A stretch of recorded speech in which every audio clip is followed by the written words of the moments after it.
Fala galera, sejam muito bem-vindos à coletiva do Tidico. Duas movimentações importantíssimas do empresário Diego Fernandes. Na verdade, são duas movimentações bombásticas que ele está fazendo e que dá muita esperança para o torcedor do São Paulo, né? Pensar em novos ares, pensar em novos dias. O empresário Diego Fernandes está brigando muito pelo São Paulo. Ele teve várias etapas nessa história do empresário Diego Fernandes. Agora, tem uma situação que vocês vão entender, que eu vou explicar aqui nesse vídeo, que o São Paulo muito provavelmente nunca será uma SAF, mas nós temos movimentações interessantíssimas de um cara que se diz muito interessado, que aparentemente está, além de interessado, muito bem intencionado. O empresário Diego Fernandes pede o afastamento do Outen Aires do Conselho Deliberativo. Acontece que o Outen Aires ele já era para ter sido afastado, né? E as movimentações recentes políticas do São Paulo, que são assim, uma verdadeira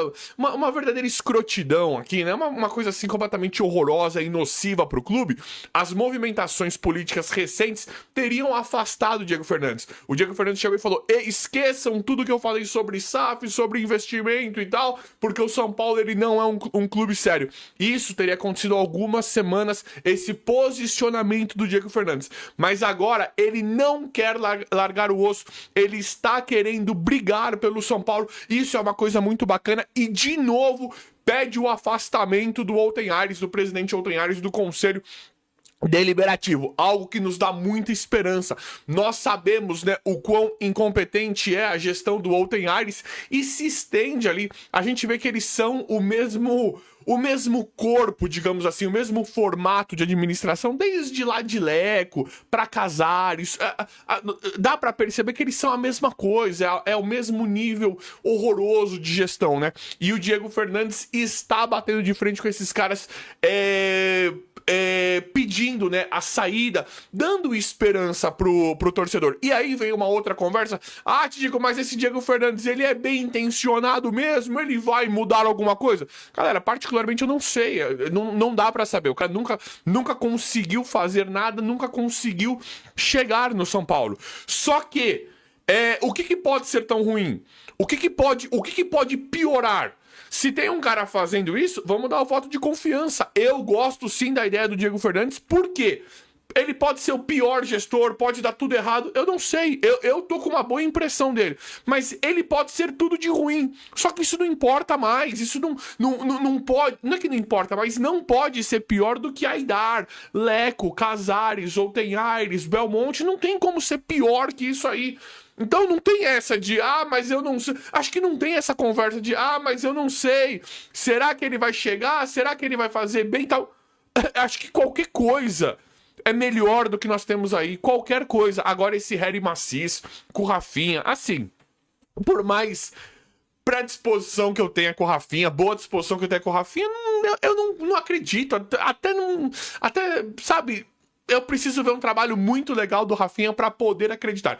Então esse Diego Fernandes aí, eu gosto sim das movimentações e da insistência que ele tem, me passa bastante confiança de pelo menos uma boa intenção para com o São Paulo. O cara não desiste. Há algumas semanas ele tinha estourado, falou, não mexo, não falo mais do São Paulo e tal. Só que não, ele continua fazendo movimentações para entrar no São Paulo e eu sou completamente time Diego Fernandes, pelo menos por enquanto. Ele pode entrar e não dá nada certo o que ele tá tentando fazer. Entrar, que eu digo, ele não tem como ser nada no São Paulo, mas começar a trazer realmente os investidores que ele quer, ter a relevância que ele quer para tentar profissionalizar, melhorar o São Paulo. Então eu sou muito a favor desse cara entrar, independente se ele vai dar certo, vai dar errado, o que tá lá, o que nós temos hoje, eu sei que é um lixo. Eu sei que não dá nada certo. Eu não aguento mais falar o nome dessas pessoas e dos próximos, né? Porque esse Harry Macis, qual a diferença dele pro Casares? Tem mínimas diferenças ali, mas no geral é a mesma coisa. É a mesma incompetência. É a mesma gestão que não está em prol do São Paulo. E tem outra atualização envolvendo o Diego Fernandes também. É maravilhoso. Diego Fernandes, no momento da Copa, continua fazendo lobby para trazer investidores para o São Paulo. Ele, nesse momento, tem uma tendência política no São Paulo dele, né, de estar contra o Outen e aparentemente estar ali com as relações estreitadas com o Harry Macis, o presidente. Então ele tem ali conversas com o Harry Macis para alternativas de investimento, mas esqueçam SAF. O São Paulo não vai ser SAF, acho que nunca, né? Só que é uma coisa que a gente não gosta de ouvir, né? Só que a gente sabe por que não vira SAF. Porque nós entendemos que a gestão, a diretoria, o conselho, na verdade, ali, aqueles lá que são os donos realmente do São Paulo, não querem que virem SAF porque eles querem continuar mandando em tudo da forma como eles querem, né? Do jeito deles. Então o São Paulo dificilmente vai virar SAF.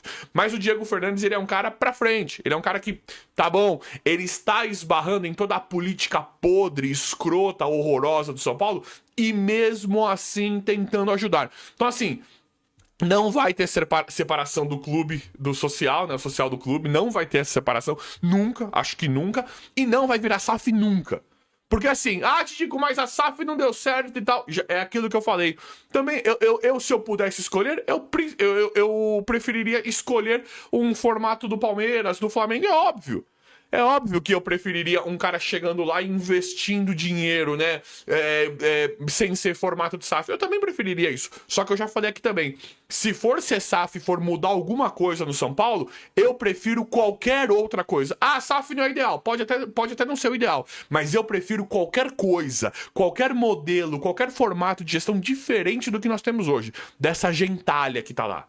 Prefiro qualquer outra coisa. Mas muito provavelmente o São Paulo nunca virará SAF. Será muito difícil virar SAF. Mas o Diego Fernandes já busca investidores para o São Paulo nesse formato atual, tentando fazer um meio de campo bacana. Olha aqui, ó.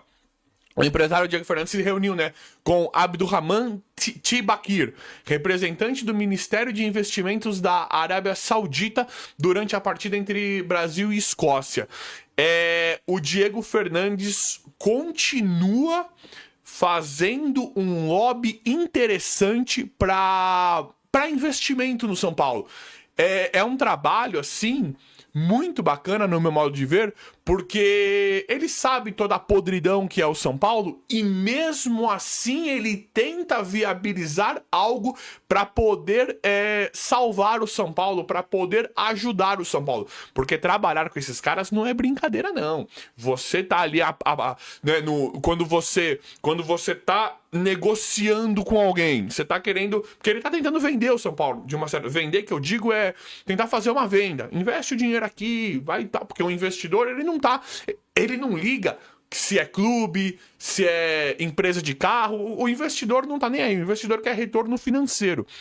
Então ele tá ali no meio de uma venda, e aí você tem que esbarrar com o Outen Aires, antes você tinha que esbarrar com o Casares, com o Belmonte, olha o nível de gente, Douglas Schwartzman. Então o Diego Fernandes, para mim, ele faz algo assim muito bacana, que ele ainda tenta fazer esse lobby, esse meio de campo para trazer um investidor e tem que abaixar as calças para esses caras do São Paulo aí. Você tem que trazer um investidor e tem que ser exatamente do jeitinho desses conselheiros, dessa diretoria, dessa gestão imunda, né? E o cara tá lá, ajudando. Então eu vejo com muito bons olhos tudo isso que esse Diego Fernandes está fazendo. Para mim, ele já tinha desistido, mas é um cara que não é nada no São Paulo, ele tem um nome forte no futebol, ele é São Paulino e para mim, de forma, assim, tá conseguindo me convencer. Nós nunca vamos saber o que tá rolando de verdade, mas de forma muito genuína, para mim, ele tá sim tentando ajudar. Tá sim tentando fazer coisas boas nesse momento tão turbulento que vive o São Paulo. Tá aí, ele coloca ele coloca cartas na mesa do São Paulo, mesmo com essa gestão horrorosa, patética, ele ainda coloca cartas na mesa de opções, mesmo os caras restringindo ao máximo qualquer opção de progresso pro clube, né? Não vai separar o clube, não vai virar SAF, é isso mesmo, que se exploda. E o cara mesmo assim tá ali tentando trazer um investidor, tá tentando trazer investidores, né? Possíveis investimentos para o São Paulo. Mas eu quero saber a opinião de vocês em relação a isso. O vídeo de hoje foi esse. E o São Paulo, que não tem dinheiro para contratações, está perdendo 2 milhões de euros que viriam do grupo do Chelsea.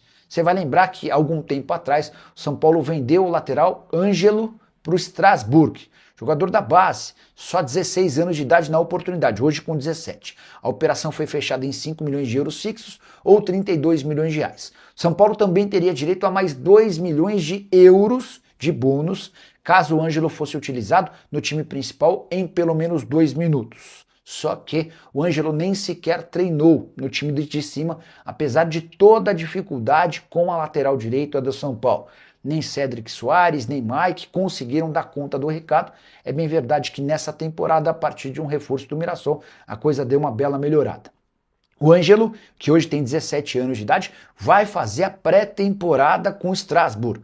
Ele viaja nos próximos dias para se juntar ao pessoal do Strasbourg. A negociação em definitivo para o time da França só pode acontecer em outubro, quando ele completa 18 anos de idade. Mas a pedido do Strasbourg, São Paulo acabou por liberar o atleta. A pergunta que eu deixo para vocês é, se o Ângelo já está disponível, pronto, para fazer parte da pré-temporada do Strasbourg na França, por que não foi utilizado pelo São Paulo em momento algum? Por que isso nunca nem foi alvo de debate? E olha que no São Paulo sub-20, apesar de ter 17 anos de idade, o Ângelo fazia enorme sucesso. Foram 17 partidas com 2 gols e 2 assistências, titular absoluto do sub-20. E dessa maneira o São Paulo deixou de faturar 2 milhões de euros, que equivalem a mais de 11 milhões, quase 12 milhões de reais.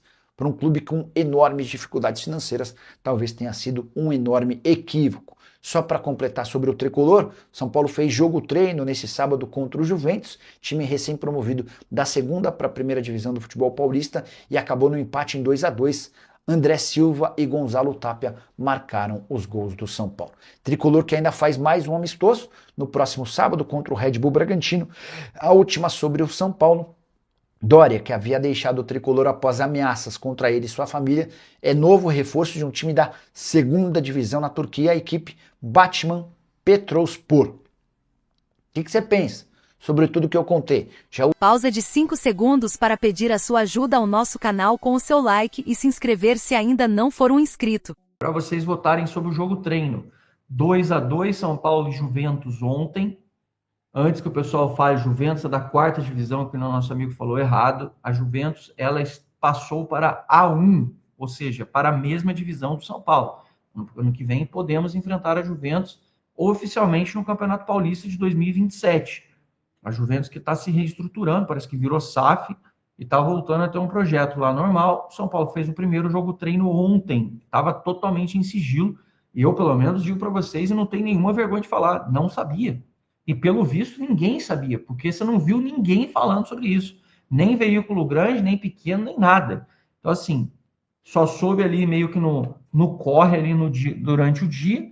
E aí, ontem, ao longo do dia, as primeiras informações foi de que o São Paulo tinha ganho, porque eles estavam meio que querendo se livrar das pessoas para não dar um informe de quando tinha sido o jogo treino. E aí, eu perguntando placar, ninguém falava. Eu falei, porra, não é possível. Insisti tanto que lá para, 7 da noite, me falaram que foi 2-2 e, um pouquinho antes, o Alexandre Gesbré, ele falou comigo, ele falou assim, Zanqueto, olha só, eu ouvi 2-2. Aí eu falei, dá uma perguntada. E eu fiquei insistindo para ter informação, depois me confirmaram e falaram assim, Zanqueto, foi realmente 2-2, mas era uma coisa que a gente combinou de não falar para ninguém, assim, é um negócio fechado e que você já sabe. Eu falei, cara, tudo bem, mas não dá para mentir, né? Não dá para mentir, porra. Não dá para enganar as pessoas. A gente está numa época que a transparência é importante. Então, de qualquer jeito, eu vou dizer da parte da minha opinião. Eu acho que não significa nada o jogo treino de ontem. Principalmente porque o Dorival mesclou jogador. Você viu que o Arboleda jogou, Negruti jogou, Ferreirinha jogou, Tapia jogou, não sei o que, um monte de cara jogou. Tudo misturado. Teve o Gustavo Santana jogou. Eu acho que assim, o lance foi ter soltado os jogadores, meio que... E, assim, ninguém jogou a vera para competir. Talvez o Juventus, apareceu, os caras aproveitam, né? Porra, vai que alguém me olha aqui. Mas do São Paulo, era mais uma coisa de soltar. Na semana que vem, o São Paulo que negocia para alugar mais uma vez o Cícero de Souza Marques, que é o estádio do Red Bull, que o São Paulo deve jogar lá por conta do semiautomático já está instalado.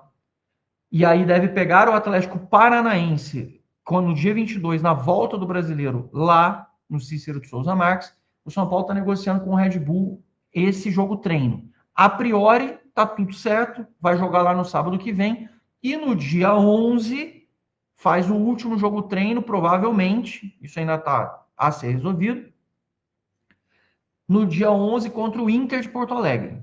Tá? Esses seriam os 3 desafios do São Paulo aqui para os próximos confrontos, não, né? Para os próximos,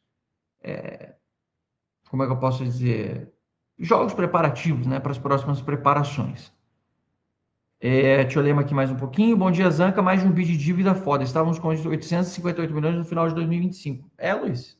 Mas é isso. A gente aumentou 78 milhões no primeiro trimestre. A gente já falou sobre isso.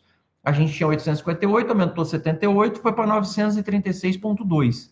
Estou com esses números até na cabeça, que eu falei ontem. E a gente agora, nesses próximos 3 meses, que fecham agora daqui a 2 dias, dia 30, esse próximo balanço, ele vai passar de 1 bi. Por quê? Porque o São Paulo não arrecadou, o São Paulo não vendeu, o São Paulo não conseguiu fechar um name rights, o São Paulo não fechou com a nova tiqueteira, mas Zanqueto, isso não é para o ano que vem? Mas o São Paulo quer receber, upfront, advance, quer receber o dinheiro adiantado, exatamente por conta do problema do fluxo de caixa. Então a gente não conseguiu fazer nada nesse sentido, e como não vendeu ninguém, a gente está estourando. Aí o Maciço tem 2 opções. Não vou vender o Marcos Antônio, não vou vender o Bobadilha, não vou vender não sei o que, não vou vender ninguém. Beleza, vai estourar, vai ter uma dívida recorde no final do ano. É isso. Se tiver que vender, você já sabe, vai vender moleque, vai vender os jogadores, vai fazer não sei o que, e aí o São Paulo vai ter que se remontar de novo no meio do campeonato. Gente, é isso. É isso. Eu falei isso lá atrás, quando todo mundo atribuía os problemas do São Paulo, somente, não sei o que, os caras fazem isso, Gente, é isso. São Paulo está assim. Enquanto não conseguir aporte financeiro que tire o São Paulo desse atoleiro das dívidas e juros bancários, o São Paulo vai conviver com um sufocamento cada vez maior por conta de juros. E com um sufocamento maior, porque o pessoal fala assim, mas cara, não contratou ninguém e a dívida está aumentando. Filhote, se você não fizer nada com a dívida do São Paulo, você vai aumentar ela em 100 e poucos milhões por ano. Eu estou falando se você não fizer nada. Se você pegar ali e não gastar 1 centavo. Imagina que você não tem mais despesa nenhuma. Você fechou a porta, o clube não está funcionando. Não tem jogador, não tem funcionário, não tem conta de água, luz, não tem nada. Você só para e fecha o clube e tem a dívida lá que o São Paulo tem hoje. E você não faz nada. No final do ano, você vai ter mais de 100 milhões de dívida de juros para pagar. Esse é o cenário do São Paulo. É por isso que o São Paulo está fudido. É por isso que sem aporte, amigos, não vai sair dessa. Não vai sair mesmo, não vai conseguir, esquece. Ou vira SAF ou já era. Se empatamos com a Juventus, acho que vão ganhar do Atlético Paranaense. Então, eu acho que sim. O time que vai jogar contra o Atlético Paranaense daqui a mais de 3 semanas, não é o time que entrou ontem, meio que jogando acho que concentração, nível de preparação, no time que entrou em campo. Cara, foi o que eu falei. Jogou até o Gustavo Santana, que nunca estreou nem no profissional. Jogaram os meninos, jogou Negruti, jogou um monte de gente. Calma lá também. Calma aí. Esse empate vai para a conta de zagueiros. Você sabia que o Arboleda jogou? São Paulo insiste no mesmo Duarte e Arthur. Será que não tem mais nenhum no mundo acessível, bom de bola? Tem, a questão é eles quererem, né? Inclusive o Atlético Paranaense agora está de olho naquele Samir que foi oferecido para o São Paulo aí alguns dias atrás. O São Paulo não abriu negociação. Roberto Rosa da Silva, levando em consideração o jogo treino é papo de maluco, não quer dizer nada. Thiago Cabral Pracone, bom dia. Seria bom aproveitar esse jogo treino para negociar André Silva e Tapa, aproveitar que se destacaram ontem. Cara, o jogo treino nem é aberto, né, Thiago? Ninguém nem sabe o que aconteceu ali. Se fosse um jogo televisionado, podia até ser. Aí eu concordaria com o seu raciocínio. Alberto Oca, obrigado pela mensagem, meu parceiro. Para que ser sócio torcedor hoje em dia? Se o São Paulo não joga no seu estádio, o São Paulo não consegue pensar em causa e consequência. O ser sócio torcedor é mais para você ajudar o clube, né? Não é para você ter vantagem. Eu, pelo menos, tenho uma visão meio particular sobre esse assunto. Eu entendo que ser sócio torcedor, ele está muito mais ligado a você querer ajudar o clube do que propriamente você querer extrair vantagens. Ao mesmo tempo que o clube tem que mexer a bunda e fazer coisas para que o torcedor também tenha vantagem. Entende? Mas é um assunto que, assim, não vale a pena discutir entre nós, torcedores, porque, no final das contas, o plano de torcedor de São Paulo é uma bosta. Então, assim, eu entendo a frustração, a chateação, a irritação dos torcedores de falar, eu não vou dar meu dinheiro para esses filhos da puta. Eu entendo. Seguindo dessa forma, vai fechar o ano com 1,5 bilhão. Eu não acho que vai fechar o ano com 1,5 bilhão, Luiz, por alguns motivos que eu vou te falar. Primeiro, a arrecadação do segundo semestre é muito maior do que a do primeiro, tá? Começa por aí. Segundo, a venda de jogadores, ela normalmente entra no segundo semestre. Até agora a gente entrou com uma merreca lá do Rodriguinho, uma merrequinha do Luan, do Lucão, que foi para a China, e mais um mecanismo de solidariedade do Brenner, mais umas merrecas aí. Então, assim, não deu muita coisa. O que mais? As premiações de campeonato são feitas no final do ano. Os contratos que o São Paulo está fechando com a tiqueteira, que provavelmente será a Ticketmaster, e que a gente já falou sobre isso aqui longamente, e o contrato de naming rights, o São Paulo pode conseguir adiantamento também no final do ano. O que mais? Não sei se eu estou me lembrando de mais ganhos que o São Paulo acaba tendo no fim do ano, mas eu acho que tudo isso já dá um exemplo para você de como a dívida ela não vai ter um escalonamento progressivo. Ela acaba tendo um momento de estabilização e até redução. E se o São Paulo realmente fizer as vendas, a gente pode até chegar a reequilibrar, próximo do que estava no passado. Se a gente realmente conseguir fazer dar certo tudo isso que estão prevendo. Agora, isso passa muito pela competência. Será que vão conseguir fazer isso? Que fim levou o FIP? O FIP morreu, o FIDIC está em andamento. Denilson Santos, bom dia. Aproveitando, vocês estão falando aí as coisas, deixa eu botar aqui o vídeo para vocês, que o São Paulo divulgou sobre os lances de ontem, um pouquinho sobre os lances de ontem. Deixa eu colocar aqui para vocês, ó.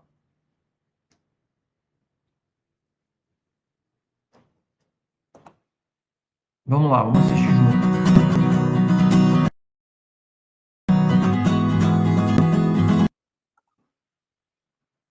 Peraí, eu vou voltar aqui do começo e vou aumentar a tela para ficar maiorzinho aqui. Vamos lá.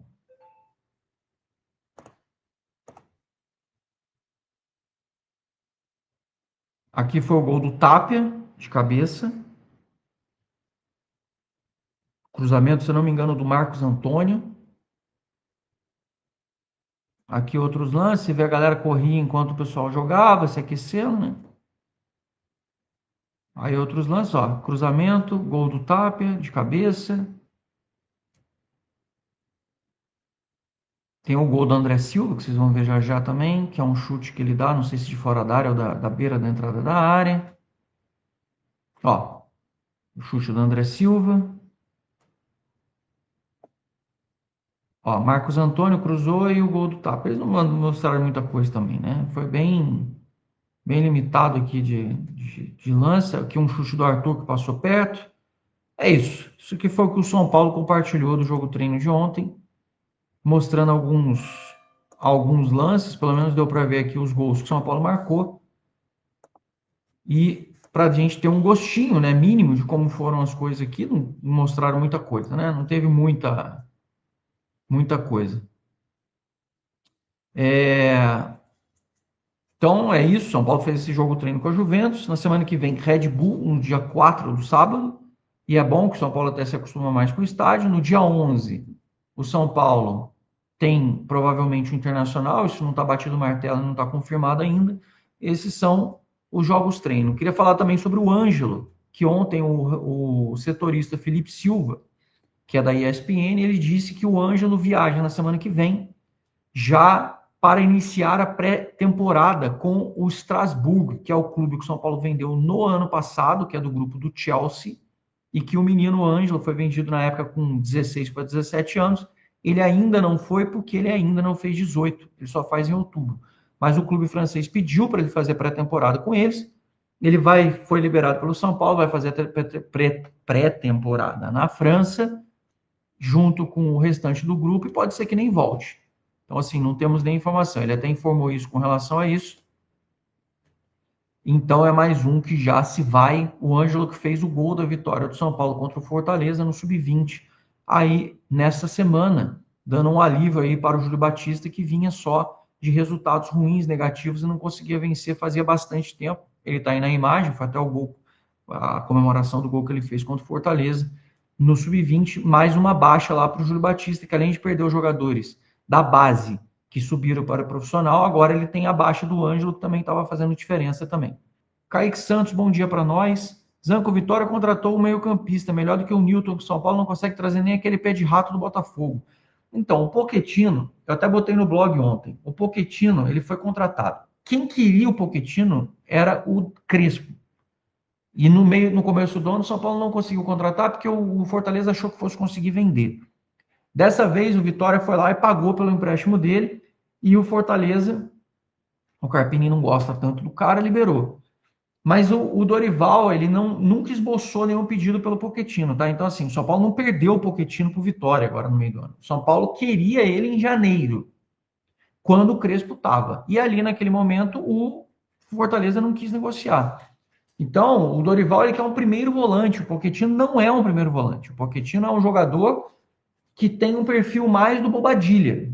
Não é o que o Dorival está querendo. Então, só para explicar para vocês também, para vocês não confundirem com relação às análises e as coisas que vocês estão falando. Não dá para criticar o São Paulo por uma coisa que o São Paulo tem nada a ver. Carvalho Animações.